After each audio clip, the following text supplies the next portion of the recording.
The last thing written in the Lighthouse logbook was my death. The ink was still wet, and I hadn't written it yet. I arrived at the lighthouse just before dusk, when the sky turns the color of old bruises and the sea looks like it's holding its breath. 2 miles offshore, no radio tower nearby, no emergency dock lights, just a single column of stone rising out of black water, like a gravestone too stubborn to sink. They told me the previous keeper retired peacefully, packed his things, left no note. That lie lasted about 5 minutes. The door was unlocked. Inside, the air smelled wrong, not rotten, just stale, like a room that hadn't decided whether it was abandoned yet. Everything was orderly, too orderly. A plate sat on the table with crumbs still on it. A chair pulled back, as if someone stood up mid-bite. A mug by the sink, ringed with coffee so old it had turned gray.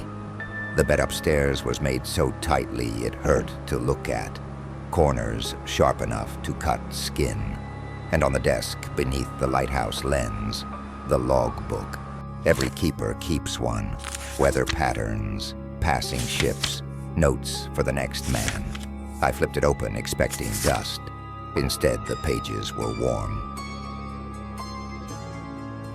The handwriting was neat, patient, almost gentle. Light operational, the visibility poor, fog thick enough to muffle the dead. That line stuck with me. I told myself it was gallows humor. Sailors love that sort of thing. I kept reading, years of entries, decades, storms, ship names, occasional wrecks, always blamed on weather or navigation error.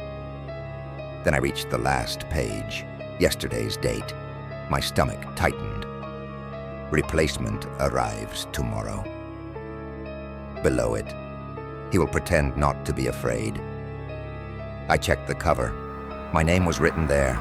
I laughed, loud and sharp, just to hear another human sound. Someone was messing with me. A prank, an initiation. That thought lasted until I turned the page. Today's date. An entry had already been written. He's reading this now. The sound the wind made through the tower changed then. It stopped sounding like weather. It started sounding like breathing. I stepped back from the desk. My bags were still unopened by the door. Another line appeared beneath the last, slowly, like a pen moving underwater. He hasn't unpacked yet. I didn't sleep that night. The lighthouse groaned around me, metal and stone complaining like old bones. Every few minutes the lens rotated with a heavy mechanical click. Too slow, too deliberate. Just before midnight, the foghorn sounded. Not distant, inside. I ran up the spiral stairs, heart hammering so hard it felt loud enough to write with. The light room was empty. The lens turned on its own, but the beam wasn't sweeping the horizon. It was fixed, pointing down at the rocks. Out of the fog, a ship emerged. It wasn't modern. Its hull was scarred, split, patched with iron plates, riveted by hand. Its name had been scraped off, like someone didn't want it remembered. No running lights, no crew visible. Yet it moved with purpose, straight toward shore. The radio crackled to life behind me. "Keeper?" a voice whispered, not through the speaker, behind me. "Guide us home." The logbook slammed open on the desk. A new entry bled onto the page. "First ship tonight." I grabbed the controls and forced the beam toward open water. The ship's horn screamed, a sound full of anger, not warning. The sea surged. The logbook wrote again. He still thinks the light is meant to save them. The ship struck the rocks. The sound wasn't wood breaking. It was meat. Then silence. By morning, the ocean was calm.